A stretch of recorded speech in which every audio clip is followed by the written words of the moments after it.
Hello guys, ये parabola series का एक बहुत ही ज़्यादा इम्पोर्टेंट क्वेश्चन है। देखिए, अभी मैंने आपको बताया कि जो आपने पैराबोला के क्वेश्चन करने स्टार्ट किए हैं उसमें हमने एक एक क्वेश्चन में एक एक टाइप को कवर किया है। ओके, उन टाइप्स के अकॉर्डिंग मैं ये कहना चाहूँगा कि यहाँ पर सिर्फ ये डिजिट चेंज होगी, ये डिजिट। ओके, तो आप सिर्फ डिजिट चेंज करके कंप्लीट क्वेश्चन को कर सकते हैं और डिजिट चेंज होगी तो आपको उससे रिलेटेड कैलकुलेशंस भी खुद करनी पड़ेगी। तो इसलिए आप वीडियो को स्किप करके ना देखें, आप तसल्ली से इसे देखें और हो सके तो कॉपी पे लिख भी लें इस क्वेश्चन को। ओके, ये कंप्लीट एक टाइप है। यहाँ पर क्वेश्चन में कहा गया है इक्वेशन ऑफ पैराबोला फाइंड करना है, हुज वर्टेक्स इज दिस, ये वर्टेक्स दे रखा है, एंड डायरेक्ट्रिक्स इज दिस। हम अगर इस सीरीज की बात करें, इसमें हालांकि पहली दो टाइप जो मैंने बताई थी वो तो इजी है, वो तो सिंपली आप सभी कर सकते हैं। लेकिन उसके बाद जो मैंने लास्ट दो टाइप बताई है, यानी कि लास्ट दो वीडियोस जो बताए, उसमें क्या बताया एक बार रिकैप कर लेते हैं। सबसे पहले मैंने बताया जो सबसे इंपॉर्टेंट है और एग्जाम में जरूर दिखेगा ये क्वेश्चन, और सबसे ज्यादा इंपॉर्टेंट इसके अंदर क्या है अभी बताता हूं मैं आपको। सबसे पहले तो हमने पहले टाइप में क्या पढ़ा है। पहले टाइप में हमने फोकस एंड डायरेक्ट्रिक्स, क्वेश्चन में गिवन थी इक्वेशन ऑफ पैराबोला पूछ रहा है। दूसरा जो अभी हमने, हालांकि मैं फिर बोल रहा हूं आपको कि पहले और दूसरे टाइप को आप छोड़ दीजिए, वो बहुत आसान है, सिर्फ वो बेसिक के लिए होता है, फाउंडेशन के लिए होता है। उसके बाद की जो वीडियोस हैं उसकी बात कर रहा हूं, यानी कि अगर मैं ऑर्डर की बात करूं तो थर्ड एंड फोर्थ की बात कर रहा हूं। ओके, ये फिफ्थ नंबर का वीडियो आपके सामने है। ओके, तो यहां पर आपको समझना है फोकस और डायरेक्ट्रिक्स दिया था तो उसके लिए ये गिवन था, इक्वेशन कैसे फाइंड करेगी ये सबसे इंपॉर्टेंट था। फिर इसी में आगे मैंने आपको बताया कि अगर फोकस एंड वर्टेक्स दे रखा हो तो सबसे पहले इनका इस्तेमाल करके डायरेक्ट्रिक्स निकालना है, और डायरेक्ट्रिक्स निकल गया तो फिर ये फोकस और डायरेक्ट्रिक्स वाला पिछला क्वेश्चन हो गया। ओके, यानी एक दूसरे से कनेक्ट हो गया कि नहीं हो गया। अब देखो थर्ड जो है उसमें क्या दे रखा है आपको, उसमें आपको वर्टेक्स और डायरेक्ट्रिक्स दे रखा है। ओके, इन दोनों का इस्तेमाल करके मुझे फोकस निकालना है, फोकस। तो अल्टीमेटली फोकस और डायरेक्ट्रिक्स ही चलेगा यहां पर भी, यानी कि ये क्वेश्चन भी फर्स्ट वाले टाइप से ही जुड़ने वाला है। यानी अगर फोकस और वर्टेक्स दे रखा था तो मैंने डायरेक्ट्रिक्स निकाला सबसे पहले, और डायरेक्ट्रिक्स निकालने के बाद फोकस डायरेक्ट्रिक्स पहला वाला टाइप हो गया। अब की बार वर्टेक्स डायरेक्ट्रिक्स दे रखा है, इससे मुझे फोकस निकालना है, फिर वही पहला वाला टाइप हो गया। तो समझ में आया। सबसे पहली बात तो आपको ये समझ में आ गई कि ये तीनों के तीनों थोड़े थोड़े चेंजेस करने के बाद एक ही जैसा टाइप बन जाता है। और सेकंड सबसे इंपॉर्टेंट जो मैंने बोला बाद में बताऊंगा वो ये है कि पैराबोला, इलिप्स और हाइपरबोला, तीनों पे एक कॉन्सेप्ट फॉलो होने वाला है। आप एक एक करके जब दोबारा से पैराबोला और इलिप्स और हाइपरबोला के क्वेश्चंस देख रहे होंगे तो आपको याद आ जाएगा ये तो हमने पैराबोला में भी किया था, डिजिट्स चेंज हो रही होंगी बस। ओके, तो आप स्टार्ट करते हैं इस क्वेश्चन को। देखिए, हमने सबसे पहले एक एक्सिस बना लेना है, और अब आपको पता लग गया होगा मैं एक्सिस में किस तरफ पैराबोला बनाऊंगा। ये फ्री हैंड फिगर है क्योंकि ये एक्सिस हमारा कौन सा है, यस वर्चुअल एक्सिस है ना, ये रियल एक्सिस नहीं है। रियल कार्टेशियन प्लेन हमारा अलग होता है। अगर आपको समझ नहीं आ रहा पैराबोला ये कैसे बना तो इसके लास्ट के दो वीडियोस आपके पास है, आपने देख लिया होगा एक्चुअल में क्या था और हम वर्चुअल कैसे बनाते हैं। ओके, फिलहाल आपको फ्री हैंड ऐसे एक पैराबोला बना देना है। इस पैराबोला में यहाँ पर ये सेंटर पे जो है वो क्या दे रखा है आपको, सेंटर में दे रखा है आपको वर्टेक्स, और यहाँ पर दे रखा है आपको फोकस, और यहाँ पर दे रखा है आपको डायरेक्ट्रिक्स। और ये सारी सिचुएशन सब पता लग गई आपको कि वर्टेक्स से फोकस की दूरी और वर्टेक्स से डायरेक्ट्रिक्स की दूरी डी लिख देते हैं यहाँ पर, ये दोनों समान होती है, इक्वल होती है। ओके, हमें क्या क्या चीज गिवन है, हमें वर्टेक्स गिवन है और क्या गिवन है, हमें डायरेक्ट्रिक्स की इक्वेशन गिवन है। इक्वेशन हमारे पास है ये डायरेक्ट्रिक्स की इक्वेशन है, x is equal to y minus one. Okay, vertex हमारे पास है 2 एंड 1। हमें फोकस फाइंड करना है, फोकस हमें नहीं पता। ठीक है, तो सबसे पहले हम क्या करने वाले हैं, हमें ये इक्वेशन गिवन है, यानी कि x is equal to y minus one. हम लेफ्ट में लेके आ जाएंगे इसे, तो ये हो जाएगा हमारे पास x minus Y plus one is equal to zero. ये इक्वेशन है, ये वाली इक्वेशन गिवन है। ओके, अब हम क्या करते हैं, इस इक्वेशन से निकाल लेते हैं स्लोप। मैं पहले आइडिया दे रहा हूं फिर इसे करके दिखाऊंगा।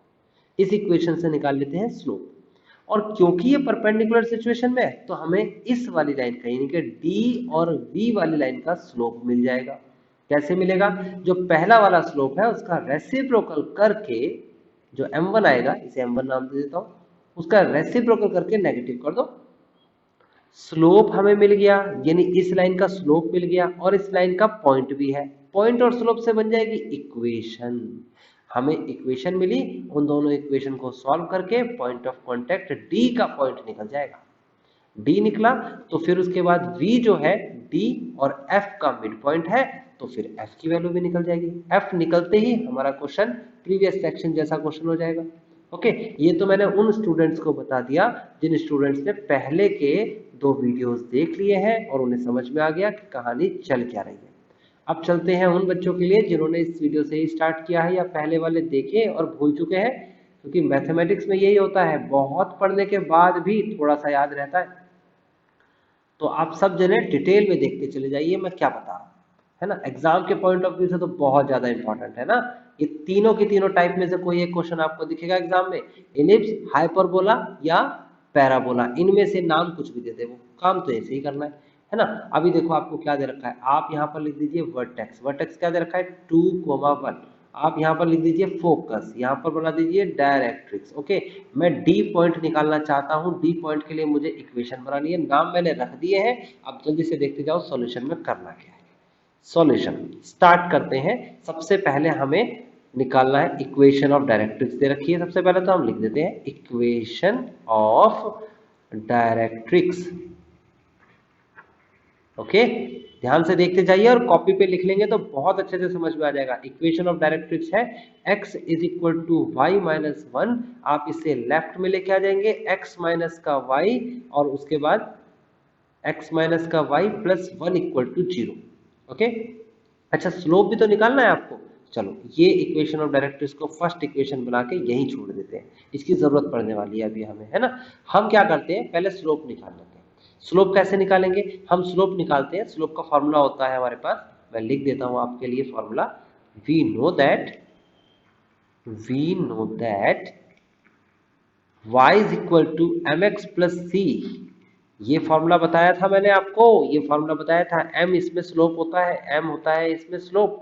इस स्लोप के इंट्रोडक्शन वीडियो में मैंने रूल्स बताए हैं, जिसको नहीं पता डिस्क्रिप्शन पर जाए इंट्रोडक्शन देख ले या फिर प्लेलिस्ट में जाके इंट्रोडक्शन देख सकते हैं। ओके, तो y is equal to mx plus c is equal to slope होता है। अभी हमारे पास जो इक्वेशन है वो ये है। हम y की वैल्यू निकालना चाहते हैं तो बड़ा सिंपल है, y को राइट साइड में ले जाओ, बस y को, तो y is equal to x plus 1 आएगा कि नहीं आएगा? आप ऐसे लिख लो, x plus 1 is equal to y, बात तो एक ही है। आपको सर y उधर ले गए तो बाकी संख्या को उधर ले गए, चाहे ऐसे लिखो चाहे ऐसे लिखो, एक ही बात है। इतनी मैथमेटिक्स तो आपको समझ में आनी चाहिए। ओके, अभी अगर कंपेयर करते हैं, अगर हम इससे कंपेयर इसकी करते हैं तो x के साथ जो संख्या है वो स्लोप कहलाता है, तो यहाँ पर लिखेंगे स्लोप, जिसे m1 नाम दे देंगे। m1 वो 1 आया, क्योंकि x के साथ कुछ भी नहीं लिखा हुआ तो 1 माना जाएगा। कंपेयर कर रहा हूं मैं, इसकी कंपैरिजन इसके साथ कर रहा हूं, हमारे फॉर्मूले के साथ। तो देखो y के बराबर है, इक्वल टू तो इक्वल टू है ही, x के साथ जो गुणा होती है उसे स्लोप कहते हैं। यहाँ पर x के साथ 1 लिखा हुआ है, कुछ नहीं लिखा हुआ तो 1x लिखा है ये। ओके, तो यहाँ पर 1 हो गया स्लोप। ओके, यहाँ तक की बात समझ में आ गई। स्लोप आ गया, किसका आ गया स्लोप? इस लाइन का स्लोप आ गया m1 इज इक्वल टू 1।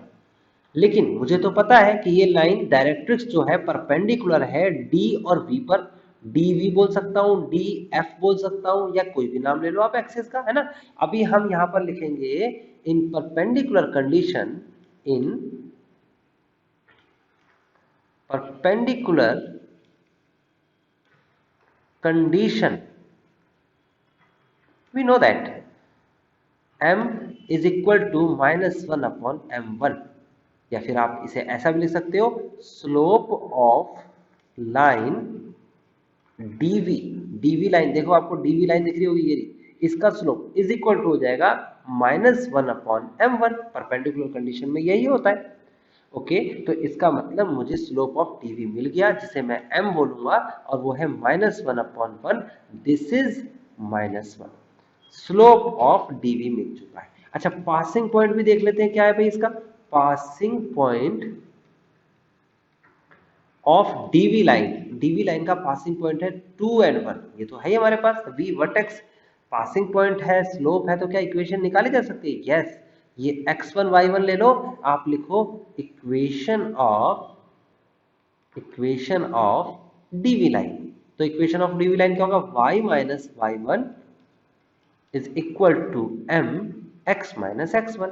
तो y माइनस y1 की वैल्यू 1 है, इज इक्वल टू m की वैल्यू -1 है, x माइनस x1 की वैल्यू 2 है। आप देख सकते हो ये x1 है, ये y1 है, ठीक है ना, वैल्यूज रखी हैं और ये m की वैल्यू है ना, वैल्यू बस रिप्लेस करिए।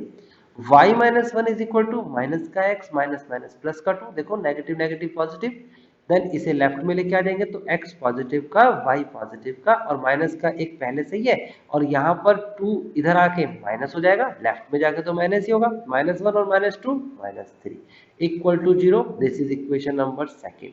अब याद करो इक्वेशन नंबर फर्स्ट भी थी हमारे पास, ये रही इक्वेशन नंबर फर्स्ट। कौन सी है इक्वेशन नंबर फर्स्ट? ये रही, x minus Y plus 1 is equal to 0। ये इक्वेशन है, ये वाली इक्वेशन देखो, ये x minus Y plus 1 equal to 0। और अभी जो मैंने निकाली वो ये इक्वेशन है।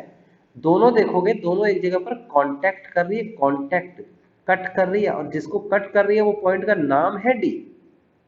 तो मैं लिखूंगा यहां पर solve equation first and second. तो फर्स्ट इक्वेशन क्या थी हमारे पास? फर्स्ट इक्वेशन थी x minus Y plus 1 equal to 0। I think देख लेते हैं एक बार, x minus Y plus 1 equal to 0, बहुत बढ़िया। उसके बाद सेकंड इक्वेशन क्या है? ये तो फर्स्ट इक्वेशन हो गई। सेकंड इक्वेशन क्या है हमारे पास? सेकंड इक्वेशन आपके सामने ये लिखी हुई है, x plus y minus 3 equal to 0। Solve करते हैं, तो आप सॉल्व करेंगे तो आपको पता लग जाएगा कि y से y कैंसिल हो गया और x और x 2x होता है। याद रखना, अगर एक के निशान नहीं बदलते तो किसी के नहीं बदले जाते।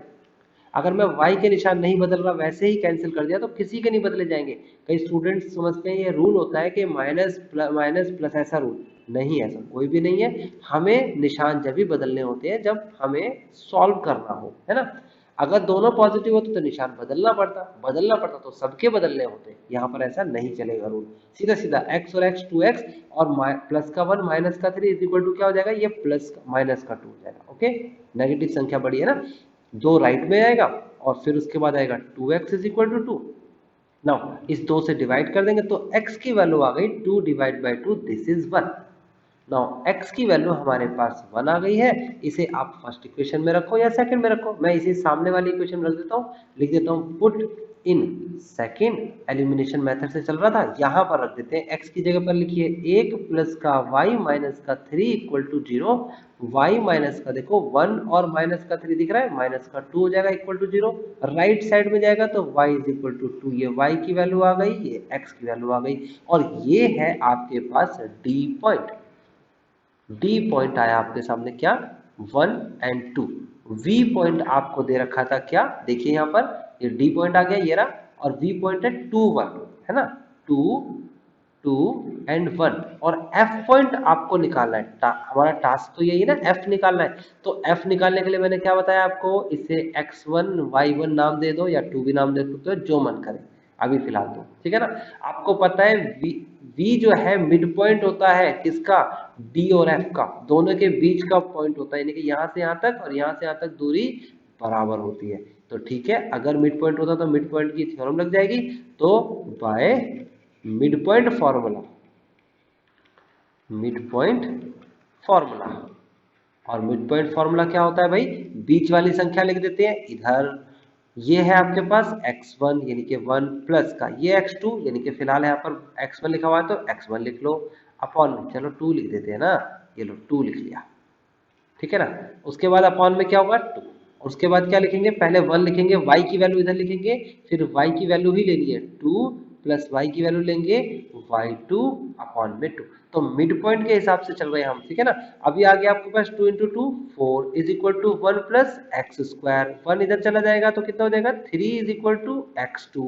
उसके बाद एक्स स्क्वायर नहीं है, सॉरी x2 है, यहाँ पर आप मल्टीप्लाई करेंगे तो 2 is equal to 2 plus y2, इसे इधर लेके जाएंगे तो क्या होगा? 0 इज इक्वल टू y2, ये y2 की वैल्यू, ये x2 की वैल्यू।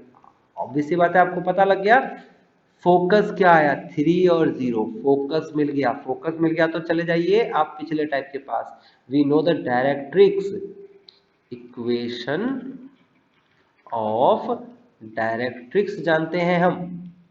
और क्या है इक्वेशन ऑफ डायरेक्ट्रिक्स, वो हमें दे रखी है, चेक करनी पड़ेगी भाई, हम भूल गए। ये है हमारे पास स्टार्टिंग में इक्वेशन फर्स्ट है ना, ये रही इक्वेशन ऑफ डायरेक्ट्रिक्स, क्वेश्चन में दे रखी है ऑलरेडी ना, ये रही क्या, x माइनस वाई प्लस 1। हमें ये डायरेक्ट्रिक्स की इक्वेशन भी पता है, हमें अब फोकस भी पता चल गया। अब हमें क्या करना है भाई, फोकस पता लग गया तो ये 3 और 0 हो गया। हम यहां से यहां एक लाइन ड्रॉ करेंगे जिसे पॉइंट P कहते हैं, जिसे x, y बोलेंगे, और यहां से एक परपेंडिकुलर डाल देंगे, है ना, ये बताया गया आपको, है ना। और परपेंडिकुलर डालने के बाद ये डिस्टेंस और ये डिस्टेंस से कंपैरिजन करके एक इक्वेशन बनती है। और ये मैंने आपको लास्ट इससे ही बैक में 2 क्वेश्चन में लगातार बताया ये कॉन्सेप्ट। ओके, तो आप जरूर देखें वो कॉन्सेप्ट, मतलब स्टार्टिंग से देखेंगे, देखो समझ में जब आएगा, है ना, एक वीडियो देखने से कभी कुछ समझ नहीं आएगा।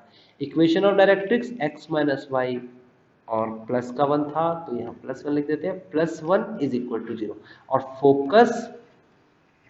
फोकस क्या है हमारे पास 3 एंड 0। ओके, नाउ हम लिखेंगे equation of parabola, equation of parabola. मैं एक बार चेक करा देता हूं आपको क्या चल रहा है। ये देखिए, ये ग्राफ है, ओके ग्राफ है। उसके बाद मैं आपको बता देता हूँ, ये पैराबोला है, यस ये पैराबोला है, ये डायरेक्ट्रिक्स है, हाँ जी बिल्कुल डायरेक्ट्रिक्स है। यहाँ पर नाम रखा है फोकस, जिसका नाम 3 0 है। यहाँ पर एक पॉइंट है P, जिसका नाम x, y है। यहाँ पर एक पॉइंट ले लेते हैं, उसका नाम Q ले लेते हैं, कुछ भी ले सकते हो, आपकी मर्जी है ना। D मैंने यहाँ ले लिया तो मैंने Q ले लिया, ओके ये भी है।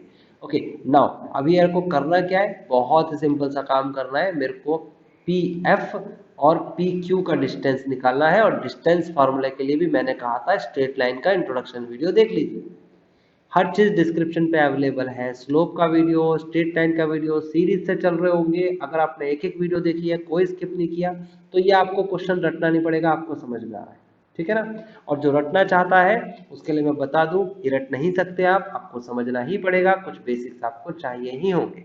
ओके, तो नाउ इक्वेशन ऑफ पैराबोला कैसे निकलती है, ये होता है PF is equal to E multiply by PQ। Now PF मतलब डिस्टेंस बिटवीन द 2 पॉइंट्स, ये 2 पॉइंट्स के बीच का डिस्टेंस, जो कि हमें पता है क्या होता है, रूट ऑफ x माइनस 3 का स्क्वायर प्लस का y माइनस 0 का square. Okay, eccentricity, E for eccentricity, तो हमारे पास पैराबोला के अंदर एसेंट्रिसिटी कितनी बताई, 1 होती है, हमेशा 1 होती है पैराबोला में एसेंट्रिसिटी। उसके बाद PQ का डिस्टेंस, परपेंडिकुलर डिस्टेंस आप लगाएंगे यहाँ पर, तो क्या होता है, mod of x minus Y plus 1 upon में रूट ऑफ x के साथ कॉफिशिएंट 1 का स्क्वायर और y के साथ कॉफिशिएंट माइनस 1 का square at the point of x, y। Okay, x की वैल्यू यहाँ रख देंगे, y की यहाँ रख देंगे, तो वही तो सेम वैल्यू रहेगी, इसे कुछ बदलेगा ही नहीं। अभी फाइनली हमारे पास आया, यहाँ से सॉल्व करेंगे, एक्स स्क्वायर यानी a स्क्वायर प्लस 9 यानी कि b का स्क्वायर ना, 3 का स्क्वायर 9 माइनस का 2ab यानी कि 6x प्लस का y स्क्वायर इक्वल टू, ये आ जाएगा modulus of x minus Y plus 1 upon में root of 2। Now squaring both side, squaring both the side, अब हम दोनों तरफ स्क्वायर कर देते हैं, तो लेफ्ट साइड में स्क्वायर लिखते हैं भाई, कैसे करा गया है, तो लिखा गया root of x square plus का 9 माइनस का 6x प्लस वाई स्क्वायर का whole square. Okay, now bracket लग जाएगा, मैंने बताया था एब्सोल्यूट वैल्यू हट जाएगी ना, जब पॉजिटिव क्वांटिटी तो होती है इसका मतलब, तो स्क्वायर तो वैसे ही पॉजिटिव क्वांटिटी होता है, ये लग गया जी ब्रैकेट, है ना। उसके बाद नीचे रूट 2 का ये कर दिया जी स्क्वायर। अभी क्या करना है, ये स्क्वायर से रूट किया, स्क्वायर से रूट किया, तो कितना बचेगा, यहाँ पर बचेगा एक्स स्क्वायर प्लस 9 माइनस का 6x प्लस का वाई स्क्वायर इक्वल टू, या formula A square plus B square plus C square plus 2ab plus 2bc plus 2ca। जिस स्टूडेंट को ये कैलकुलेशन समझ नहीं आ रही है, मैं उसके लिए बता दूं कि आप इस वीडियो को ना देखकर पिछले प्रीवियस वीडियोस को देख लीजिए। अगर आप प्रीवियस वीडियो को देख लोगे, वहां मैंने डिस्क्राइब किया है, फॉर्मूला बताया है, तरीका बताया है, उसे कॉपी पे करके देख लो, ये वीडियो बहुत अच्छे समझ में आ जाएगी। बस नया टाइप है, कॉन्सेप्ट है, इसलिए ये बनाई जा रही है। ओके, अभी 2 की मल्टीप्लाई कराएंगे यहाँ पर राइट साइड में, है ना, 2 की मल्टीप्लाई करा देंगे, ये मल्टीप्लाई इसमें होगी, पूरे में होगी। 2x² प्लस 9 दूनी 18, 18 माइनस का 12x प्लस का 2y² is equal to x का स्क्वायर। भाई देखो स्क्वायर दे रखा है यहाँ पर, स्क्वायर और माइनस भी दे रखा है तो प्लस हो जाएगा ना, y का स्क्वायर प्लस 1 माइनस का 2xy माइनस का 2y प्लस का 2x। ओके, ये सारी वैल्यूज मैंने लिख दी, ये मल्टीप्लाई करा के ना लिख दिए। ओके, आगे बढ़ जाते हैं। तो आगे आपको क्या करना है, ये सारी की सारी संख्याएं लेफ्ट में आ जाएगी। तरीके से लिखते हैं, 2x² प्लस का 18 माइनस का 12x प्लस का 2y² माइनस का x² माइनस का y² माइनस का 1 प्लस का 2xy प्लस का 2y माइनस का 2x इक्वल टू 0। सारे निशान बदल गए। अब देखते हैं क्या क्या चेंज हो रहा है भैया। 2x², 1x² घटा देंगे, आंसर आ जाएगा 1x²। फिर 2y², 1y² घटा देंगे, आंसर आ जाएगा 1y²। फिर प्लस का 2xy और कहीं पर भी नहीं है तो प्लस का 2xy लिख देंगे। फिर माइनस का 12x माइनस का 2x जोड़ देंगे तो माइनस का 14x आ जाएगा। फिर प्लस का 2y और कहीं पर भी नहीं है तो प्लस का 2y आ जाएगा। ओके, 18 प्लस का है, 1 माइनस का है और कुछ भी नहीं दे रखा तो प्लस का 17 इज इक्वल टू 0। तो गाइज आपने देख लिया कि किस तरीके से आपका आंसर यहाँ पर आया है। ओके, ये आंसर आपका जो अभी निकला है ये प्रॉपर सही आंसर है। आपको बस इतना करना है, ये कैलकुलेशन जो मैंने की है इसको करिए। ये क्वेश्चन डेफिनेटली आते हैं, ये टाइप डेफिनेटली आती है, तो पैराबोला या इलिप्स या हाइपरबोला में। Okay guys,